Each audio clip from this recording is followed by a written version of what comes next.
अस्सलाम वालेकुम नाज़रीन, JN न्यूज़ HD के साथ मैं हूं नाइला भट्टी। नजर डालते हैं आज की अहम खबरों पर। Nawabshah Talib Hussain Khanzada bureau chief JN news Sindh. Jamaat Islami Pakistan के नायब अमीर लियाकत बलोच ने कहा है कि आइंदा इंतखाबात में जमात इस्लामी पूरे मुल्क में अपने परचम और निशान तराजू पर इंतखाबात में हिस्सा लेगी।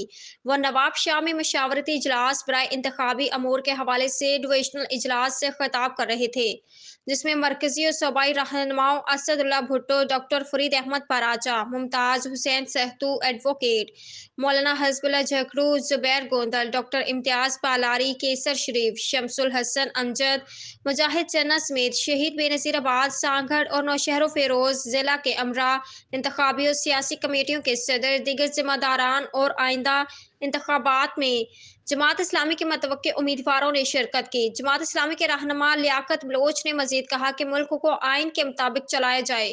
जमहूरियत और शफाफ इंतखाबात से मुल्क में इस्तेहकाम आएगा, लेकिन यह इस सूरत में होगा जब मुल्क में दयानतदार हुकूमत आएगी। उन्होंने कहा कि इमरान खान को मकबूलियत हासिल है, लेकिन वो पंजाब में 5 साल के, PK में 10 साल और वफाक में 4 साल तक इक़्तिदार में रहने के बावजूद ना ही अवाम को रिलीफ दे सके और ना अहली की वजह से मुल्क को सही ट्रैक पर डाल सके।